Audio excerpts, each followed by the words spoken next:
हाँ जी, थोड़ा फास्ट चलेंगे, जो आपको आता है फटाफट आगे बढ़ जाएंगे, जहां आपको लगेगी टाइम देना है वहां देंगे। सबसे पहला, लॉज ऑफ रिफ्लेक्शन। एसटी बताएं फटाफट।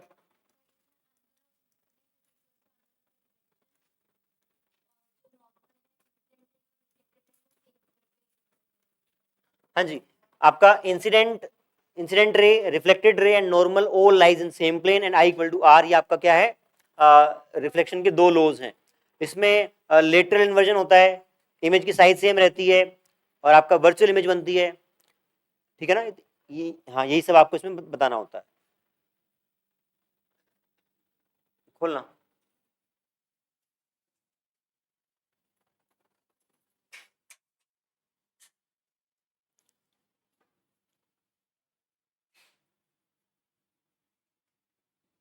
पढ़ के आए आप लोग? आप पढ़ के आए हैं? ईशान, आप भी पढ़ के आए हुए? पढ़ के आए हैं?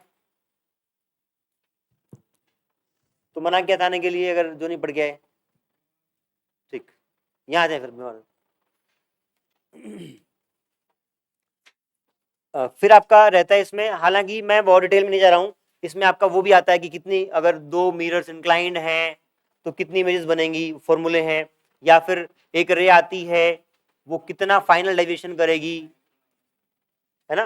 वो सब भी इसके पार्ट हैं। बेसिक पार्ट आपका लॉ ऑफ रिफ्लेक्शन में यही है, ठीक है। एक बार बता दें वैसे, अगर दो मिरर्स, मान आप बता देंगे, अगर दो मिरर्स के बीच में एंगल है थीटा और आपका ऑब्जेक्ट रखा है सिमेट्रिकली बीच में, तो नंबर ऑफ इमेजेस कैसे निकालते हैं? 360 डिग्री बाय थीटा करते हैं, उससे एक नंबर निकलेगा जिसको हमने m बोल दिया। उसके बाद हाँ, इवन और का पास आपका रहेगा, तो इवन है तो क्या होगा, और ओड है तो, और अगर अनसिमेट्रिकली प्लेस किया गया तो m, ठीक। ये आपका रहता है नंबर ऑफ इमेजेस। यहाँ पे अगर ये एंगल थीटा है तो टोटल डिफ्लेक्शन कितना होता है, डेविएशन 180 माइनस 2 थीटा, आपका टोटल डेविएशन होता है। टोटल डेविएशन का मतलब क्या है, देखो, जो इंसिडेंट रे है वैसे जा रही है, पहला डेविएशन ये, दूसरा डेविएशन ये, इन दोनों को जोड़ के आपका बनता है 180 माइनस 2 थीटा। क्या स्फेरिकल सरफेस में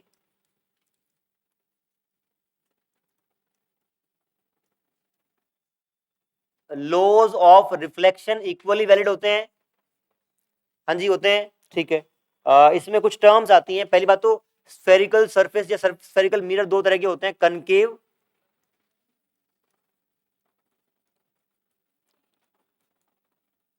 कनकेव आपका ऐसा रहेगा और कन्वेक्स आपका ऐसा मिरर रहेगा। यहाँ पे कुछ की टर्म्स आती हैं। पहली आती है पोल, बताएं क्या होती है? ज्योमेट्रिक सेंटर आपका, ये आपका जहां पे मिड है इसका, ठीक है। प्रिंसिपल एक्सिस, हाँ, line passing through pole and centre of curvature is principal axis. Sign convention, incident ray में पॉजिटिव और उसके अगेंस्ट में negative. Paraxial rays, the rays which are parallel to principal axis और inclined at very small angle and striking near the pole of the mirror, ठीक है। और principal focus, parallel raise टकरा के वापस या तो मर्ज हो या फिर एक पॉइंट से मर्ज होती हुई, हाँ, दिखाई दें, दिखाई दें। फोकल प्लेन, प्रिंसिपल एक्सिस के परपेंडिकुलर हो और फोकस से पास होता है, वो आपका फोकल प्लेन रहता है। फिर हमने यहाँ पे प्रूव किया था, जो ये रेडियस ऑफ कर्वेचर है r और जो फोकस है, फोकल लेंथ है f, this f is equals to r by 2। कर सकते हैं प्रूव? फटाफट करेंगे सब लोग 1 मिनट के अंदर, बहुत रफली।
ठीक है, डायग्राम आपका ऐसा बनेगा, पैरेलल रे आई है, देखो जो सेंटर ऑफ कर्वेचर से पास कर रहा है, it will act as normal for this incident ray, जितना एंगल यहां बना है उतना ही वहां बनेगा, ऐसे गया है, और ये दोनों पैरेलल हैं तो ये वाला एंगल भी थीटा रहेगा, और इस ट्रायंगल में दोनों एंगल्स का जो सम होगा वो उसके बराबर रहेगा, 2 थीटा आ गया, तो यहाँ पे आपने tan थीटा लगाया कहाँ पे, एक इस ट्रायंगल में।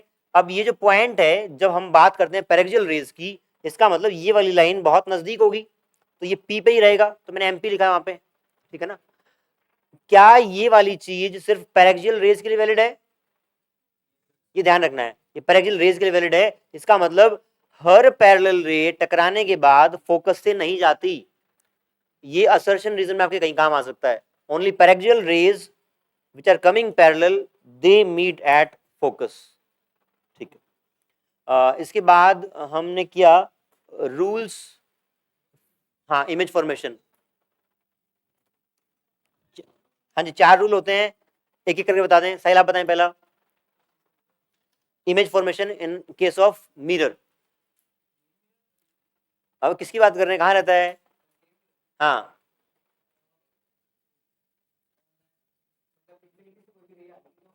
ठीक है, पहला सक्शन, दूसरा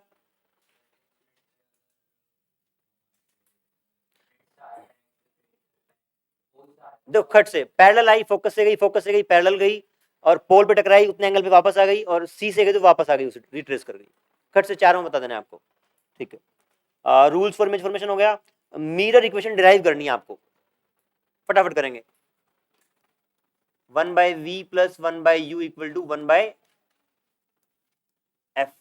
डायग्राम ध्यान है, कौन सी ट्रायंगल सिमिलर करनी है, क्या, जब हम थोरो रिवीजन कर रहे हैं तो आपको क्या पता अटक जाए, कहीं फंस जाए, हालांकि नए पैटर्न में आपको स्ट्रेट फॉरवर्ड डेरिवेशंस बहुत कम मिलेंगी, लास्ट ईयर फिजिक्स का पेपर बहुत मुश्किल था, डेरिवेशंस नहीं थे, सारा अप्लाइड काम था, बट हाँ हमें करनी तो है।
एक तो 2 ट्रायंगल सिमिलर करनी है, इसके अलावा कौन सी करनी है, साहिल बताओ, करनी चाहिए, सवाल आ सकता है, ये वाली और ये वाली ना,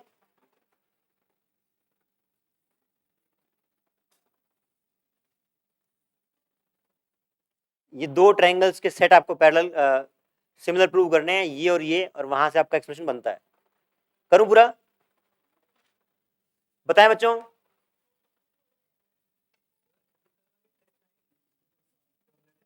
यार टेस्ट में क्यों नहीं आ सकती?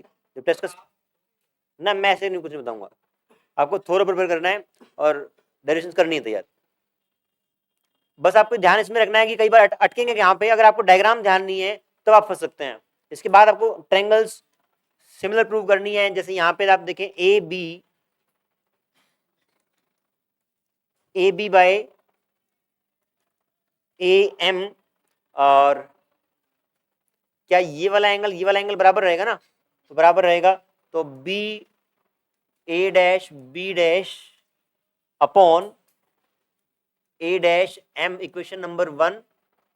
और यहां से ये वाले एंगल बराबर रहेंगे, तो P M by F M, P M आपका ए बी के बराबर है, तो A B by F M, और यहां पे A dash B dash upon A dash F. ये दो इक्वेशन बना के फिर आपको ये देखना है कि ये चारों एक्सप्रेशन सुनेंगे ध्यान से, ये चारों नहीं, आठवां एक्सप्रेशन, ये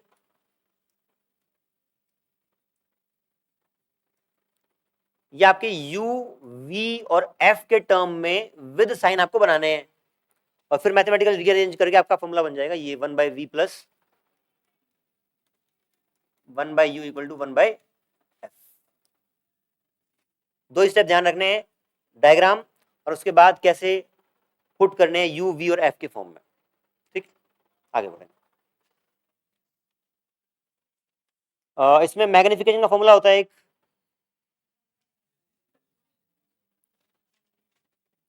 m is h dash by h या फिर माइनस v बाय u, ये आपका मैग्निफिकेशन का फॉर्मूला है। ठीक है, इसके बाद इसमें आता है आपका दोनों मिरर्स के लिए डिफरेंट डिफरेंट लोकेशंस के लिए इमेज लोकेशन। फटाफट बनाएंगे सब लोग।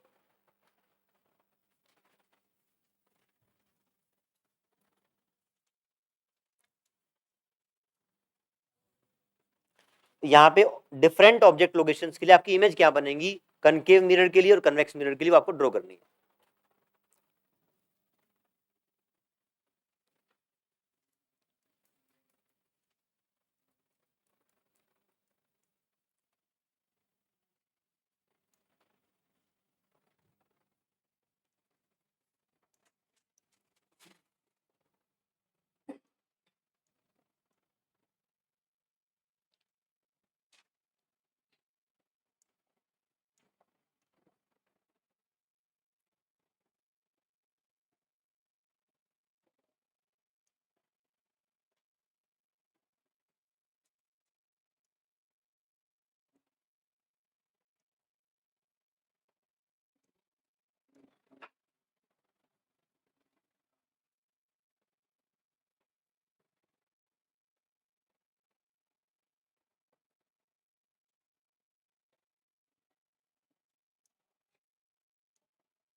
देख लें, ऑब्जेक्ट आपका इन्फिनिटी पे है, इमेज कहाँ बनी, फोकस पे, आपका सी और इन्फिनिटी के बीच में है, तो ये आपकी एफ और सी के बीच में इन्वर्टेड, रियल एंड डिमिनिश्ड, सी पे आ गई, ऑब्जेक्ट सी पे आ गया तो इमेज भी सी पे आ गई, रियल इन्वर्टेड सेम साइज, सी और एफ के बीच में आ गया तो इमेज पीछे आ जाएगी, रियल इन्वर्टेड एंड मैग्नीफाइड, अगर फोकस पे आ गई तो इमेज इन्फिनिटी पे, अगर फोकस से आगे चली गई तो पीछे इरेक्ट, वर्चुअल और मैग्नीफाइड, ये आपका रहता है। मैंने इसको याद करने का तरीका बताया था कि ऑब्जेक्ट अगर आपका ऐसे जा रहा है तो इमेज वहां से पीछे आ रही है, और जैसे ही फोकस को क्रॉस करेगा ये वाली इमेज उस इन्फिनिटी पे आ जाएगी, और फिर वो आगे ट्रेवल करेगा तो वो आगे ट्रेवल करती हुई यहां तक पहुंचेगी। यहां देखें, ऑब्जेक्ट इन्फिनिटी पे है तो इमेज फोकस पे वर्चुअल बनेगी, रियल इमेज और वर्चुअल इमेज में क्या फर्क होता है साहिल? हाँ, ये भी ठीक डेफिनेशन है। एक डेफिनेशन और है आपकी, रिफ्लेक्ट होने के बाद रेज रियल में इंटरसेक्ट करें तो रियल इमेज है, अगर रियल में इंटरसेक्ट ना करें तो आपकी वर्चुअल इमेज है। ठीक, क्या इस केस में हमेशा वर्चुअल, डिमिनिश्ड और इरेक्ट बनेगी? हमेशा आपकी virtual, diminished and erect image will be formed in case of convex mirror. ठीक है, आपको ना कहीं पे ये बोर्ड में तो मुश्किल ही आएगा, कहीं पर भी हमने ऑब्जेक्ट को पॉजिटिव नहीं माना है, मतलब in all these cases object is on this side only, तो देयरफॉर यू इज नेगेटिव। क्या ऑब्जेक्ट उस साइड हो सकता है? नहीं हो सकता। वर्चुअल ऑब्जेक्ट हो सकता है, मैंने बताया था वर्चुअल ऑब्जेक्ट होता है, क्या होता है वर्चुअल ऑब्जेक्ट? फॉर एग्जाम्पल, जैसे आपकी इमेज वर्चुअल और रियल है, ऐसे ही ऑब्जेक्ट भी वर्चुअल और रियल हो सकता है। फॉर एग्जाम्पल, रेज आपकी ऐसे आ रही हैं, दो रेज ऐसे आ रही हैं, तो अगर कोई ऑब्जेक्ट रियल होता तो उससे रेज निकलती हुई दिखाई देती, यहां पे किसी एक पॉइंट से रेज नहीं आती हुई दिखाई दे रही हैं, तो आप क्या करेंगे, वर्चुअली इनको आगे बढ़ा के, ये आपका वर्चुअल ऑब्जेक्ट है, तो ऐसे केस में आप यू को पॉजिटिव ले सकते हैं, लेना ही पड़ेगा, एक आध जगह सवाल आता है तो आपको करना पड़ेगा। वर्चुअल ऑब्जेक्ट जो यहां पे रेज इंटरसेक्ट नहीं करती हैं, एक्सटेंड करने पे आपकी करती है।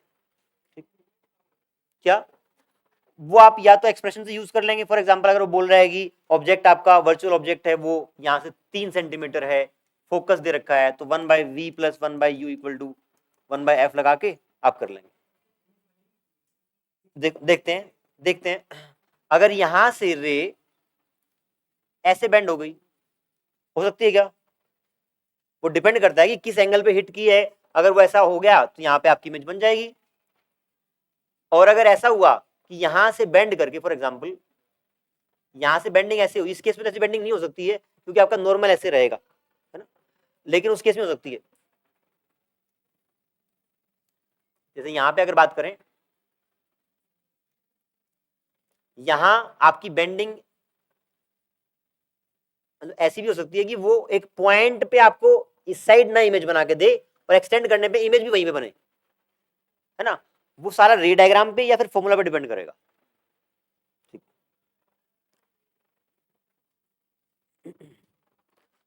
इसके बाद आता है आपका लॉज ऑफ रिफ्रैक्शन। बताएं क्या होता है नूतन, लॉज ऑफ रिफ्रैक्शन?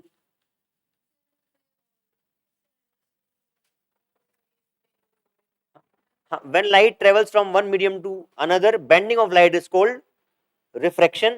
और दो लॉज हैं, incident ray, refracted ray and normal lies in same plane, and n1 sin i = n2 sin r, ये आपका रहता है। ठीक है, इस केस में फर्मेट प्रिंसिपल का शायद डेरिवेशन हटाया है बोर्ड में, अगर आपने देखा हो डिटेल, फर्मेट प्रिंसिपल का डेरिवेशन शायद हटाया गया है, हटाया हुआ ना?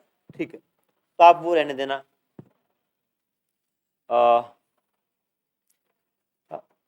इसके बाद हाँ, अपारेंट हाइट और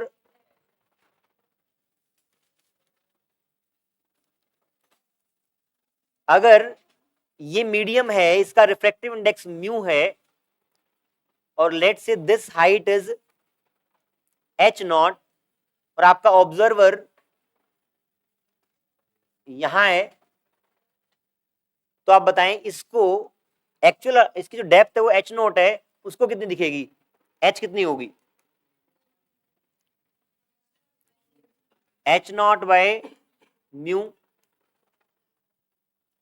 कैसे याद कर सकते हैं, ये तो मुझे पता है कि यहां से आप ये बताओ, ऊपर वाला मीडियम रेयरर है, तो रे जो होगी वो टुवर्ड्स या अवे,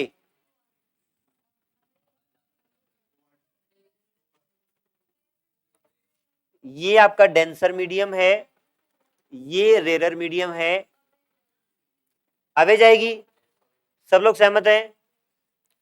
आपकी जब भी डेंसर से रेयरर में जाएगी तो अवे जाएगी, तो ये रे आपकी ऐसे बेंड हो जाएगी, ये रे ऐसे बेंड हो जाएगी, इनको पीछे एक्सटेंड करोगे तो यहां ये मिलती हुई नजर आएंगी। इसका मतलब जो ऑब्जर्वर बाहर है उसको रेज इस पॉइंट से आती हुई नजर आई, उसके लिए ये वाली अपारेंट डेप्थ है, और आपको पता है कि ये उसकी तुलना में कम है, तो म्यू आपका एक से बड़ा होता है, तो ये ऑटोमेटिक हाइट कम आ जाएगी।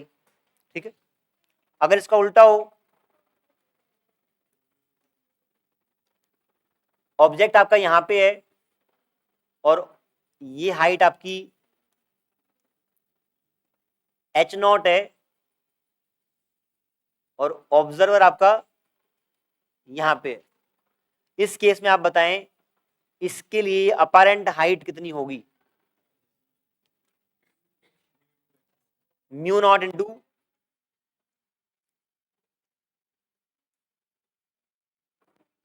ठीक है, क्या म्यू नॉट नहीं, म्यू ही लिख लें आप इसको,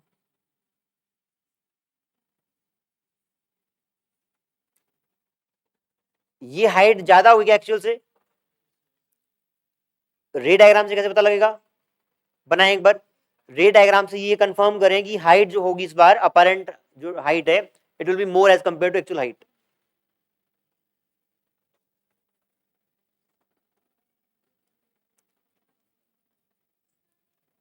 ये वाला मीडियम इस बार डेंसर है, डेंसर के लिए आपकी रेज टुवर्ड्स नॉर्मल बेंड कर दी है, टुवर्ड्स नॉर्मल बेंड करी, इस साइड कहीं मिलेंगी नहीं, पीछे एक्सटेंड करने पे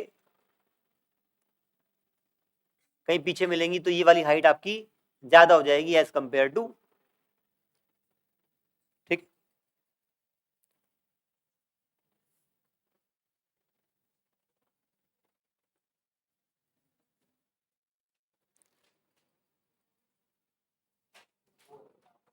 क्या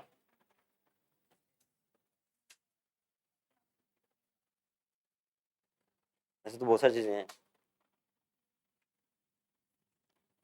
हाँ जी, इसके बाद टोटल इंटरनल रिफ्लेक्शन,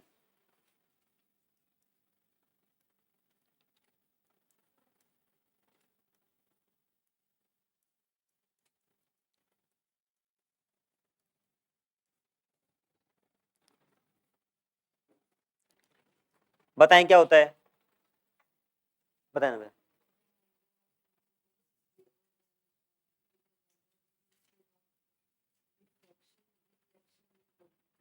गुड, अब ये बताओ ये कब होती है, जब डेंसर से रे आपकी रेयर मीडियम में, मैं पूछ रहा हूं कि टी आई आर, रेयर, जब रे आपकी रेयर टू डेंसर जाएगी तब होगा, या फिर डेंसर टू रेयर जाएगी तब होगा, ये वाला, तो ये आपका डेंसर मान लिया रिफ्रैक्टिव इंडेक्स म्यू, और यहां मान लिया 1, ये रे आपकी गई एक पर्टिकुलर एंगल पे, होता ऐसा है कि अगले वाला रेयरर है तो अवे फ्रॉम नॉर्मल बेंड करेगी, आप फिर क्या करेंगे, इसका एंगल बढ़ा देंगे तो वो नॉर्मल से और दूर हो जाएगा, एक पॉइंट आएगा जब वो यहां से ग्रेजिंग एंगल पे निकलेगी रे, तो ये वाला जो एंगल है ये आपका क्रिटिकल एंगल है, थीटा सी। यहां पे थीटा सी की वैल्यू कैसे निकालते हैं, निकालो सब लोग, आपको म्यू गिवन है और थीटा सी निकालना आपको,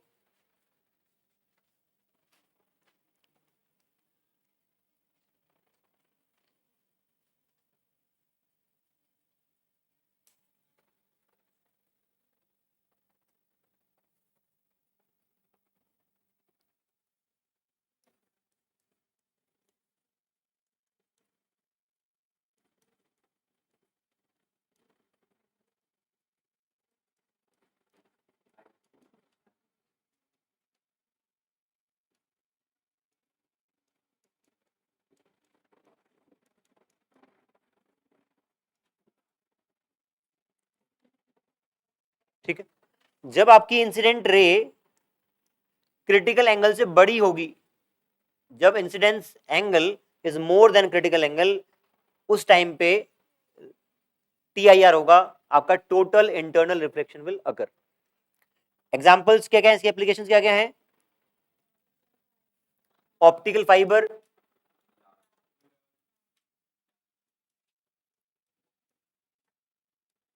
डायमंड बताया आपने, और क्या बताया? सब लोग मिराज का एक बार रे डायग्राम बनाएंगे, बिना देखे रे डायग्राम बनाएंगे। मिराज क्या करें? मोक्ष का ध्यान सीधा उन चीजों पे है जो कटी हुई हैं। ये कह रहे हैं कि डायमंड और मिराज कटे हुए हैं, तो आप ऑप्टिकल फाइबर का बना दीजिए। हाँ जी,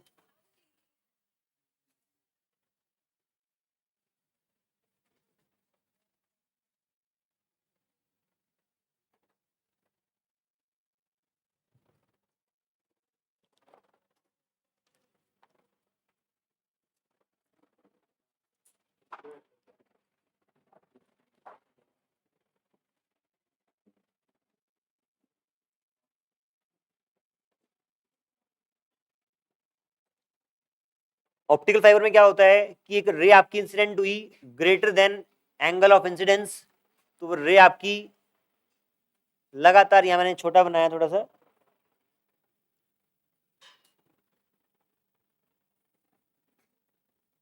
आपकी रे इंसिडेंट हुई, TIR हुआ, फिर TIR हुआ, फिर TIR हुआ, आपका कंटिन्यूअस TIR होता रहता है, और इसके थ्रू आपकी लाइट रे आगे ट्रेवल करती है। कम्युनिकेशन में बहुत काम आता है, सारा इंटरनेट जो आपका है वो ऑप्टिकल फाइबर्स के थ्रू ही चलता है। सारी इंफॉर्मेशन लाइट की स्पीड से मूव करता है इंफॉर्मेशन, तो टाइम बहुत कम लगता है, इस तरीके से वो मूव करता है। ठीक, आगे बढ़ते हैं। Refraction bye spherical surface,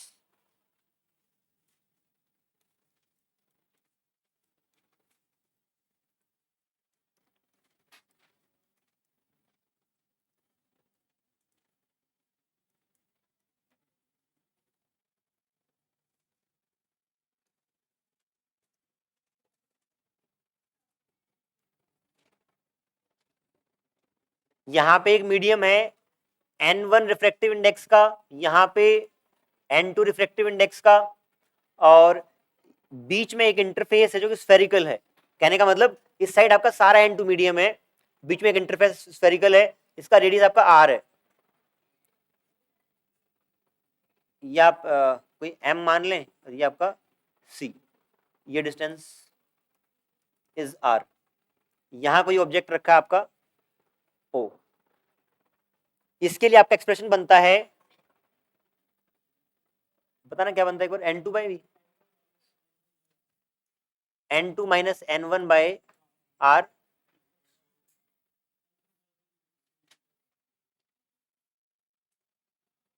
N2/V minus N1/U equal to this.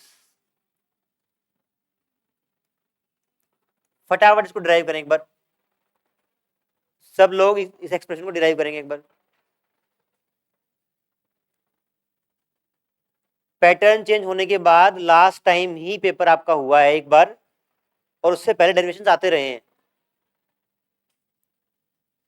और जो पेपर मैंने बना रखे हैं वो PYQ पहले वाले ही हैं सारे।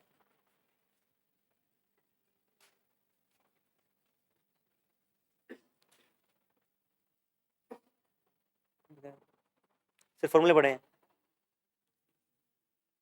कर लो यार, पता नहीं कभी आ जाए तो फिर दिक्कत हो।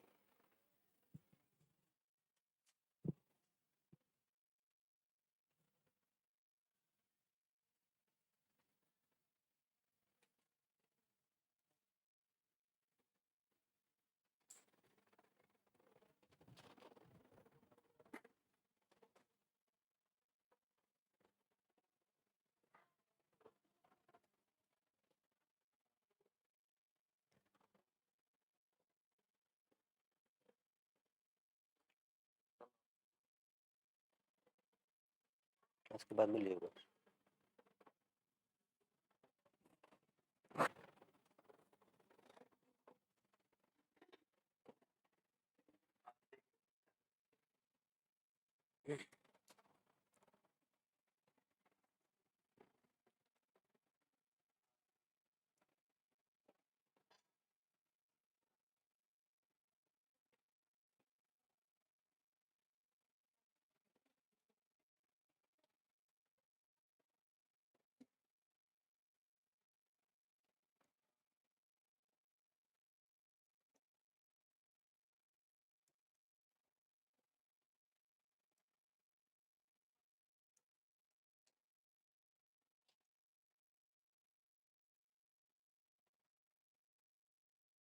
हाँ जी, देख लें एक बार, जिसको नहीं आता है तो।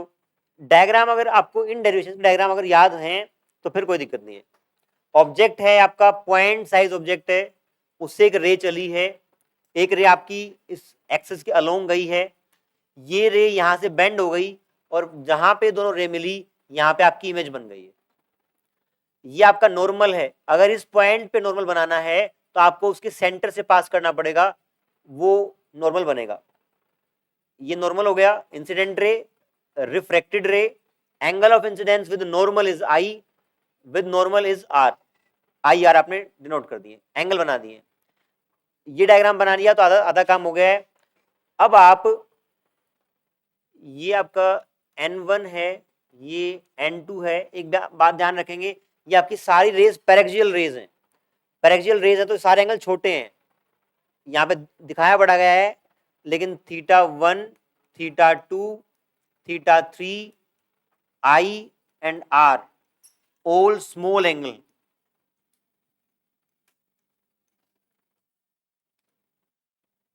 इस केस में फॉर एग्जांपल मैं बात करूं, एंगल आपको एंगल I और एंगल R निकालने हैं θ1, θ2, θ3 की टर्म में। तो एंगल I बताएं θ1, θ2 की टर्म में कितना आएगा?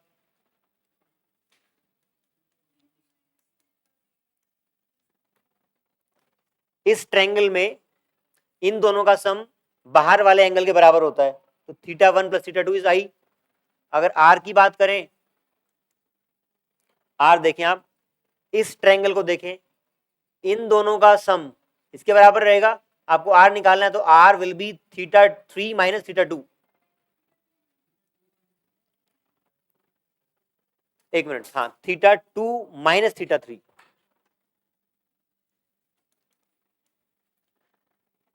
इसके बाद आप वैल्यूज निकाल लें tan θ1 की। tan θ1 is almost equal to θ1, और ये आपका, इसको आप मान लें P m बाय MO। ऐसे आप θ2 निकाल लेंगे। θ2 will be P m by MC, और फिर θ3 निकाल लेंगे। θ3 is PM bye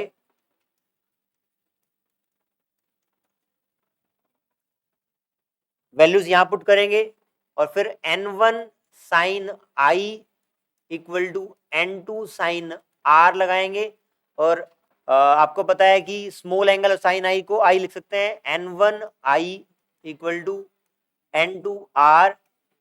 N1 I की जगह आप θ1 प्लस θ2, N2 θ2 माइनस θ3। उसके बाद जो ये वैल्यूज आपने निकाली हैं ये पुट करेंगे, और इन सब को आप U